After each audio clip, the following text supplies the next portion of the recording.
प्यारे साथियों, ब्रह्म मुहूर्त की इस पावन आध्यात्मिक बेला में तनिक पूर्व दिशा में हम लोग ध्यान करके देखें। क्षितिज के ऊपर भुवन भास्कर भगवान सूर्यदेव अपने प्रकाश से सारे जगत को आलोकित कर रहे हैं। जड़ चेतन चर चराचर उनके तेज और ऊर्जा का लाभ पा रहा है। आइए उन्हें हम साष्टांग दंडवत प्रणाम करें और इसके साथ ही आप सभी भाई बहनों को, माताओं को, गुरुजनों और आत्मीयजनों को विजय बहादुर सिंह का सादर प्रणाम। साथियों, सोशल मीडिया के माध्यम से हम अपने वीडियो के द्वारा आपको आजकल भगवान श्री कृष्ण के स्वधाम गमन, उनके महाप्रयाण का वृत्तांत सुनाने की चेष्टा कर रहे हैं। इसके पहले हमने अपने पार्ट 1 में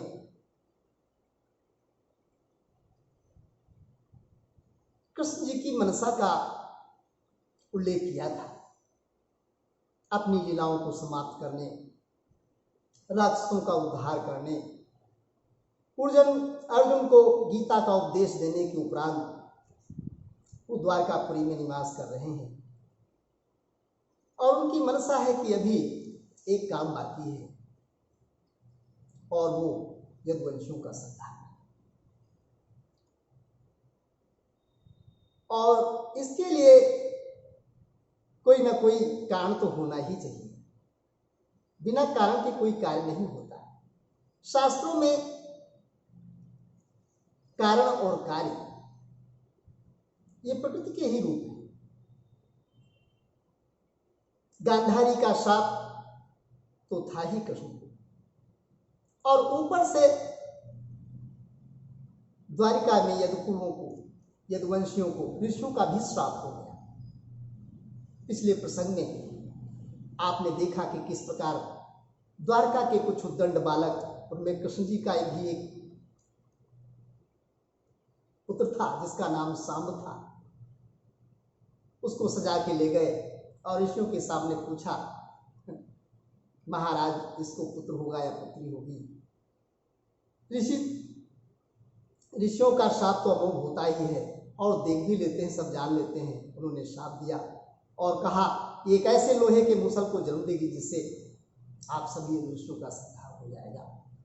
ये प्रसंग में आपको मैंने सुनाया। इसके बाद आते हैं बालक लौट के और अपने वृद्धजनों को ये कहानी बताते हैं। ये घटना को ले करते हैं तो सभी लोग बड़े भयभीत हो जाते हैं और कहते हैं कि इस मूसल को चूर चूर कर डालो और इसके टुकड़ों को फेंक दो समुद्र में।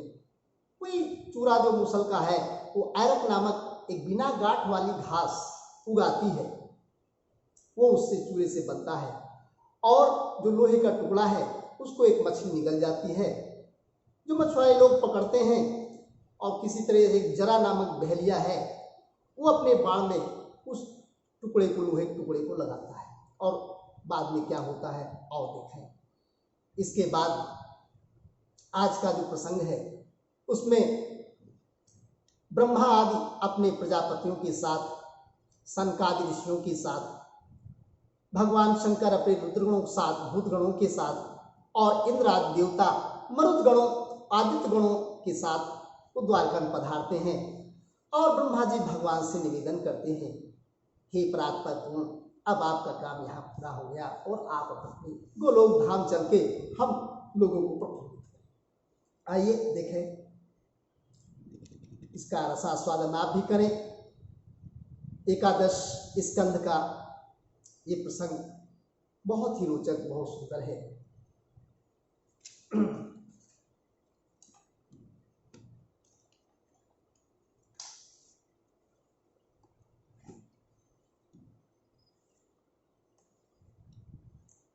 सुखदेव जी महाराज कहते हैं, अथ ब्रह्मात्मजैर्देवै प्रजशैराव्रतो अभ्यगात् भवश्च भूत भव्यशो ययौ भूतगणैर्वृतः इंद्रो मरुद्भिर्भगवानिदित्या वसवो अश्विनो ऋभवो अंगिरसो रुद्रा विश्वे साध्याश्च देवता गंधर्वप्सरसो नागा सिद्धचारण गुह्यका ऋषया पितरश्चैव सविद्याधर किन्नरा द्वारकामुपसंजगमुः सर्वे कृष्णो दिदृक्षवः वपुषा येन भगवान् नरलोक मनोरमः यशोवितेन लोकेषु सर्वलोकमलापहम्। बंधुओं, श्री सुखदेव जी महाराज परीक्षित कहते हैं, हे परीक्षित, जब देवर्षि नारद वसुदेव जी को उपदेश करके चले गए, तब अपने पुत्र सनकादिकों, देवताओं और प्रजापतियों के साथ ब्रह्मा जी, भूतगणों के सर्वेश्वर महादेव जी और मर्तगणों के साथ देवराज इंद्र द्वारका नगरी में आए। साथ ही सभी आदित्यगण, आठों वसो, अश्विनी कुमार, ऋभु, अंगिरा के वंशज ऋषि, 11 रुद्र, विश्वेदेव, साध्यगण, गंधर्व, अप्सराएं, नाग, सिद्ध, चारण, गुह्यक, ऋषि, पितर, विद्याधर और किन्नर भी वहां पहुंचे।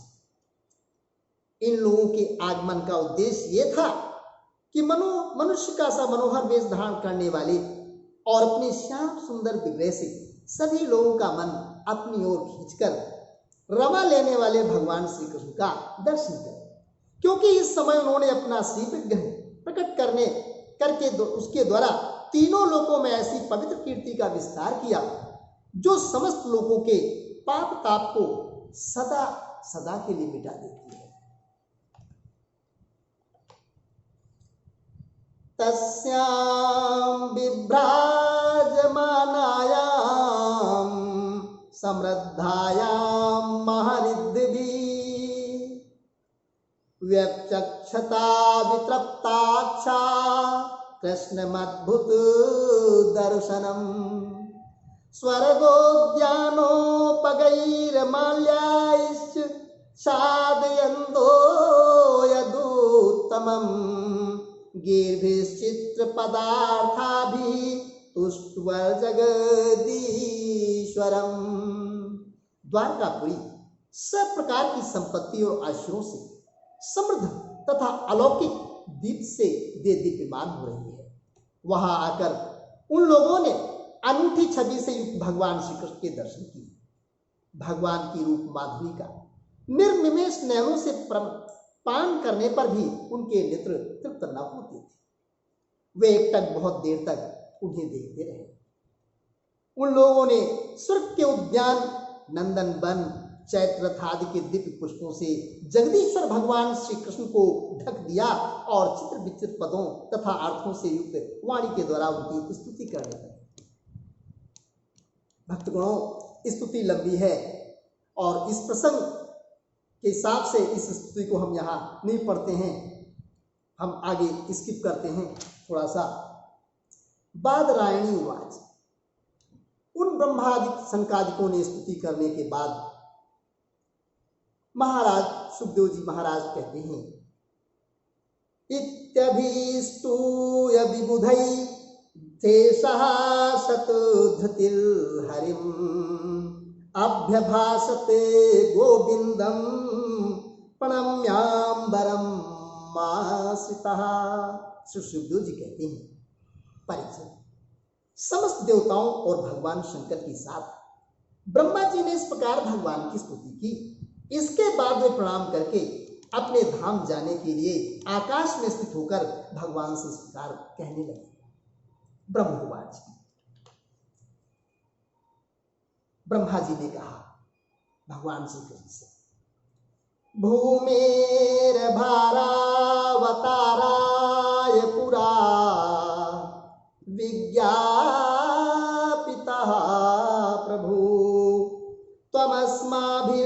शेषात्ममं तत्तु तथैवोपादितम् धर्मस्य स्थापितः सत्सु सत्यसन्धेषु वै त्वया कीर्तिश्च दिक्षु विक्षिप्ता सर्वलोकमलापः। ब्रह्मा जी ने कहा, हे सर्वात्मन प्रभु, पहले हम लोगों ने आपसे अवतार लेकर पृथ्वी का भार उतारने के लिए प्रार्थना की थी, सो वो काम आपने हमारी प्रार्थना के अनुसार ही यथोचित रूप से पूरा कर दिया।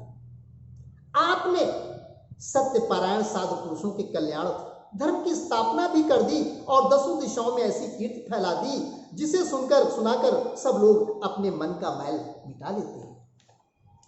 अवतीर्य दूरवंशे बिभ्रद रूपमनुत्तमम् कर्माण्युद्दाम वृत्तानि हिताय जगतो कृथा यानि ते चरितानिषु मनुष्या साधवा कलो शृण्वन्तः कीर्तयन्तश्च तरिष्यत्यञ्जसा तमः यदुवंशे अवतीर्णस्य भवतः पुरुषोत्तम शरशतं व्यतीतायो पंचविंशाधिकं प्रभु नाधुनात्यखिलाधारो देवकार्यावशेषितं कुलं च विप्रशापेनो नष्टप्रायमिभूदिदं ततः स्वधाम परमं विशस्व यदि मन्यसे सलोकान् लोकपालान् पाहि वैकुंठ किंकरान्।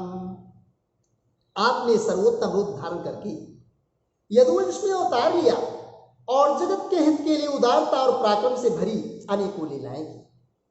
हे प्रभु, कलयुग में जो साधु स्वभाव मनुष्य आपकी लीलाओं का श्रवण कीर्तन करेंगे वे सुगमता से यह ज्ञान रूप अंधकार से पार हो जाएंगे।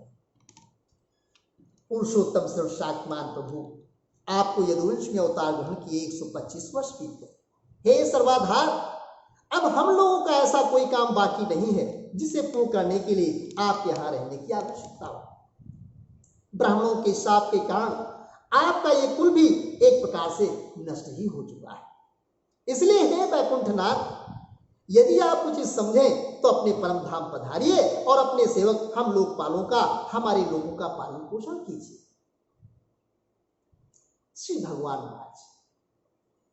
श्री कृष्ण ने कहा, अवधारित में तन में यदाथ विबुधेश्वर कृतं वह कार्यम् अखिलम् भूमेर्भारो अवतारितः तदिदं यादौ कुलं वीरशौर्य श्रियोद्धतं लोकं जिघ्रच्छद रुद्धं मे वेलयेव महाणव यत् संहृत्य दृप्तानां यदूनां विपुलं कुलं गन्तास्यम्यनेन लोकोऽयम् उद्वलेन विनङ्क्षति इदानीं नाशारब्धः कुलस्य द्विजशापतः यास्यामि भवनं ब्रह्मन् तदन्ति तवानघ। भगवान श्री कृष्ण ने कहा, ब्रह्मा जी, आप जैसा कहते हैं मैं पहले से ही वैसा निश्चय कर चुका हूं। मैंने आप लोगों को सब काम पूरा करके पृथ्वी का भार उतार दिया, परंतु अभी एक काम बाकी है, वो ये कि यदुवंशी बल विक्रम वीरता शूरता और धन संपत्ति से उन्मत्त हो रहे हैं। ये सारी पृथ्वी को ग्रस लेने पर तुले हुए हैं। इन्हें मैंने ठीक वैसे ही रोक रखा है जैसे समुद्र को उसके तट की भूमि। यदि मैं घमंडी और उस संकल यदुवंशियों का विशाल वंश नष्ट किए बिना ही चला जाऊंगा तो ये सब मर्यादा का उल्लंघन करके सारे लोगों का संहार कर डालेंगे। हे निष्पाप ब्रह्मा जी, अब ब्राह्मणों के शाप से इस वंश का नाश प्रारंभ हो चुका है। इसका अंत हो जाने पर मैं आपके धाम में जाऊंगा। श्री शुकवाच। सुखदेव जी महाराज कहते हैं, इत्युक्तो लोकनाथेन स्वयंभू प्रणीपत्यमं सा देवगणैर्देवा स्वधाम समुपद्यतो अथ तस्यां महुत्पातान् द्वारवत्यां समुत्थितान् विलोक्य भगवानाः यद्वृद्धान् समागतान्। श्री सुखदेव जी कहते हैं, परीक्षित, जब अखिल लोकपत राजपाट भगवान श्री कृष्ण ने इस प्रकार कहा, तब ब्रह्मा जी ने उन्हें प्रणाम किया और देवताओं के साथ वे अपने धाम को चले गए। उनके जाते ही द्वारकापुरी में बड़े बड़े अपशकुन, बड़े बड़े उत्पात खड़े हुए। उन्हें देखकर यदुवंश के बड़े बूढ़े भगवान श्री कृष्ण के पास आए। भगवान श्री कृष्ण उनसे ये बात कही। साथियों, श्री कृष्ण ने यदुवंशियों से जो बात कही है उसका उल्लेख श्री सुखदेव जी महाराज कर रहे हैं। श्री भगवान महाराज, एते वै सुमहोत्पाता व्यतुत्तिष्ठन्ति ह सर्वतः शापस्य न कुलस्यासीद ब्राह्मणभ्यो दुरत्यः नावस्तभ्यमिहास्माभिः जिजीविषुभिरार्यका प्रभासं सुमत्य पुण्यं यास्यामोऽद्यैवमाचिरम् यत् स्नात्वा दक्षशापात् गृहीतो यक्ष्मणो दुरात् विमुक्ता किल्बिषात् सद्यो भेजी भूया कलोदयम् वयं च तस्मिन्नाप्लुप्तत्य तर्वित्वा पितॄन् सुरान् भोजित्वोषिजो विप्रान् नानागुणवतान् धसा तेषु दानानि पात्रेषु श्रद्धोक्त्वा महान्ति वै व्रजिनानि तरिष्यामो दानेणोर्भिरीवाणवम्। भगवान श्री कृष्ण ने कहा, हे गुरुजनों, आजकल द्वारका में जिधर देखिए उधर ही बड़े बड़े अपशकुन और उत्पात हो रहे हैं। आप लोग जानते ही हैं कि ब्राह्मणों ने हमारे वंश को ऐसा शाप दे दिया है जिसे टाल सकना बहुत कठिन है। मेरा ऐसा विचार है कि यदि हम लोग अपने प्राणों की रक्षा चाहते हो तो हमें यहां नहीं रहना चाहिए। अब विलंब करने की आवश्यकता नहीं, हम लोग आज ही परम पवित्र प्रभास क्षेत्र के लिए निकलते हैं। प्रभास क्षेत्र की महिमा बहुत प्रसिद्ध है। जिस समय दक्ष प्रजापति के शाप से चंद्रमा को राजकुमार रोग ने ग्रस लिया, उस समय उन्होंने प्रभास क्षेत्र में जाकर स्नान किया और वे तत्क्षण उस पापजन्य रोग से छूट गए। इसलिए प्रभास क्षेत्र की महिमा है। साथ ही उन्हें कलाओं की अभिवृद्धि भी प्राप्त हुई। हम लोग भी प्रभास क्षेत्र में चलकर स्नान करेंगे, देवताओं पितरों का तर्पण करेंगे और साथ ही अनेकों गुण वाले पकवान तैयार करके शेष ब्राह्मणों को भोजन कराएंगे। वहां हम लोग उन सत्पात ब्राह्मणों को पूरी श्रद्धा से बड़ी बड़ी दान दक्षिणा देंगे और इस प्रकार उनके द्वारा अपने बड़े बड़े संकटों को वैसे ही पार कर जाएंगे जैसे कोई जहाज के द्वारा समुद्र पार कर जाता है। दोस्तों, प्रभास क्षेत्र सौराष्ट्र क्षेत्र नहीं पड़ता है, ये द्वारका के थोड़ा आगे समुद्र के आसपास का क्षेत्र है।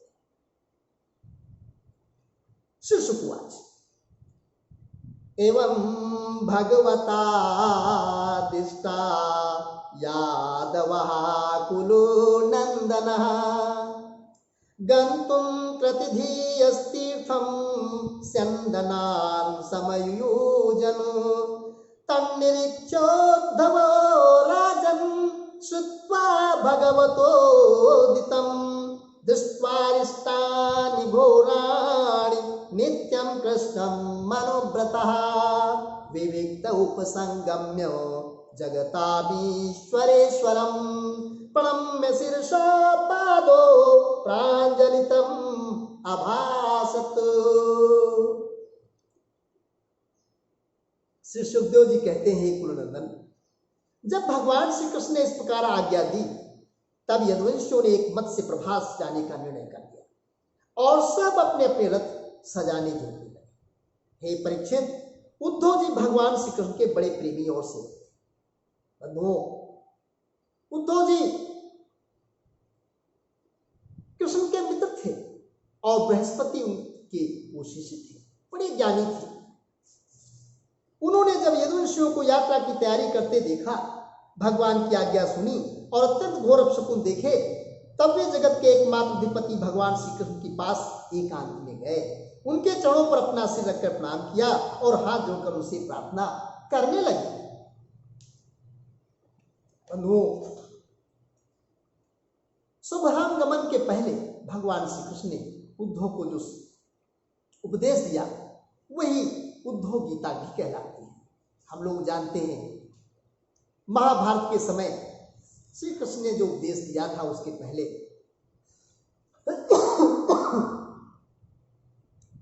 वो तो गीता है, श्रीमद् भगवत गीता। और उन्होंने अपने यहां से महाप्रयाण के पहले जो अपने प्रिय सखा, उत्तम सखा उद्धव को जो उपदेश दिया वो उद्धव गीता है। बहुत ही मनोरम है। हम उद्धव गीता का यहाँ उतना ज्यादा व्यापक प्रसंग नहीं रखेंगे क्योंकि हमारा उद्देश्य केवल स्वधाम गमन को ही उल्लेखित करना है। तो उद्धव जी ने क्या कहा, भगवान श्री कृष्ण ने बड़े विरह हैं, बड़े व्याकुल हैं कि हम अब आपके बिना कैसे रहेंगे। आप तो जा रहे हैं, यहाँ सब कुछ है, हम माया को भी यहाँ पा, लेकिन आपके बिना हमारा रहना यहाँ असंभव है। ऐसा कुछ से उद्धव निवेदन कर रहे हैं। उद्धववाच देव देवेश योगेशो पुण्य श्रवण कीर्तन संघ्रते तत् कुलम नूनम लोकम संत्यक्षते भवान विप्रशापम समर्थोपि प्रत्यहन्न यदीश्वरः। हे योगेश्वर, आप देवाधिदेवों के भी अधीश्वर हैं। आपकी लीलाओं के श्रवण कीर्तन से जीव पवित्र हो जाता है। आप सर्वशक्तिमान परमेश्वर हैं। आप चाहते तो ब्राह्मणों के शाप को मिटा सकते थे, परंतु आपने वैसा नहीं किया। इससे मैं ये समझ गया कि अब आप यदुवंश का संहार करके इसे समेटकर अवश्य इस लोक का परित्याग कर देंगे।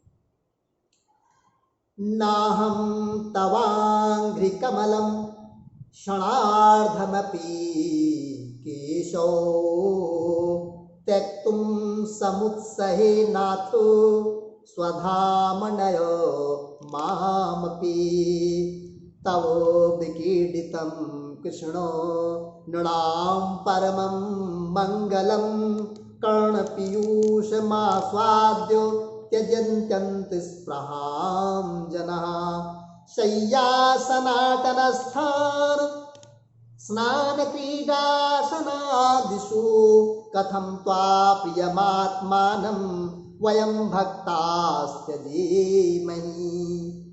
परंतु घुंघराली अलकों वाले हे श्याम सुंदर, मैं आधे क्षण के लिए भी आपके चरण कमलों के त्याग की बात भी नहीं सोच सकता। मेरे जीवन सर्वस्व मेरे स्वामी, आप मुझे भी अपने धाम ले चले। हे प्यारे कृष्ण, आपकी एक एक लीला मनुष्यों के लिए परम मंगलमयी और कानों के लिए अमृत स्वरूप है। जिसे एक बार उस रस का चस्का लग जाता है उसके मन में फिर किसी दूसरी वस्तु की लालसा ही नहीं रह जाती।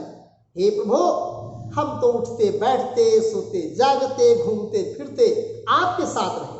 हमने आपके साथ स्नान किया, खेले खेले भोजन किया, कहां तक गिनावे, हमारी एक एक चेष्टा आपके साथ होती रही। आप हमारी प्रियतम हैं और तो क्या, आप हमारे आत्मा हैं। ऐसी स्थिति में हम आपके प्रेमी भक्त आपको कैसे छोड़ सकते हैं। त्वयोपभुक्तस्तग गंधावसो अलंकार चर्चिता उच्चिष्ठ भोजिनो दासास्तो मायां जहीमहि वातरसनायर्षयः श्रमणा ऊर्ध्व मंथिना ब्राह्माख्यम धाम ते यान्ति शांता संन्यासिनो मला। हमने आपकी धारणा की हुई माला पहनी, आपके लगाए हुए चंदन लगाए, आपके उतारे हुए वस्त्र पहने, आपके धारण किए हुए गहनों से अपने आप को सजाते रहे। आपकी जूठन खाने वाले सेवक हैं, इसलिए हम आपकी माया पर अवश्य ही विजय प्राप्त कर लेंगे। अतः प्रभु, हमें आपकी माया का डर नहीं है, डर तो केवल आपके वियोग का है। हम जानते हैं कि माया को पार कर लेना बहुत कठिन है। बड़े बड़े ऋषि मुनि दिगंबर रहकर आजीवन नैष्ठिक ब्रह्मचार्य का पालन करके अध्यात्म विद्या के लिए अत्यंत परिश्रम करते हैं। इस प्रकार कठिन साधना से उन सन्यासियों के हृदय निर्मल हो पाते हैं और तब कहीं भी समस्त वृत्तियों की शांति रूप निष्कर्म व्यवस्था स्थित होकर आपके ब्रह्म नामक धाम को प्राप्त होते हैं। वयम तुहि महायोगिन भ्रमंता कर्मो वर्तमसु त्वद्धार्तया करिष्याम तावकैर्दुस्तरं मया स्मरन्तः कीर्त्यन्तस्ते कृतानि गदितानि च गत्युत्स्मिते क्षणच्छ्वेली यन्न लोक विडम्बनम। हे महायोगीश्वर, हम लोग तो कर्म मार्ग में ही भ्रम भटक रहे हैं, परंतु इतना निश्चित है कि हम आपके भक्तजनों के साथ आपके गुणों और लीलाओं की चर्चा करेंगे। मनुष्यों की शील करते हुए आपने जो कुछ कहा उसका स्मरण कीर्तन करते रहेंगे। साथ ही आपकी चाल ढाल, मुस्कान, चितवन और हास परिहास की स्मृति में तल्लीन हो जाए। केवल इसी हम दुस्तर माया को पार करें। इसलिए हमें माया से पार जाने की आवश्यकता आपकी विरह की चिंता है। आप हमें छोड़िए नहीं, साथ ले चलिए। सुखदेव जी महाराज कहते हैं, एवं विज्ञापितो राजन भगवान देवकी सुता एकांतिनं प्रियं भृत्यं उद्धवं समो भाषत। श्री सुखदेव जी कहते हैं, परीक्षित, जब उद्धव जी ने देवकी नंदन भगवान श्री कृष्ण से इस प्रकार प्रार्थना की, तब उन्होंने अपने अनन्य प्रेमी सखा एवं सेवक उद्धव जी से कहा, हरिओम तत्सत, हरिओम तत्सत, हरिओम तत्सत। इति श्रीमद्भागवते महापुराणे पारमहंस्याम संहितायाम एकादश षष्ठो अध्याया। हरिओम तत्सत, हरिओम तत्सत। ओम श्रीमद्भागवताय नमः। ओम व्यास विशाल बुद्धि फुल्लारविंदाय पत्र नेत्रे यत् भारत तैल पूर्णा प्रज्वालितो ज्ञानमयम प्रेमा। हरिओम तत्सत।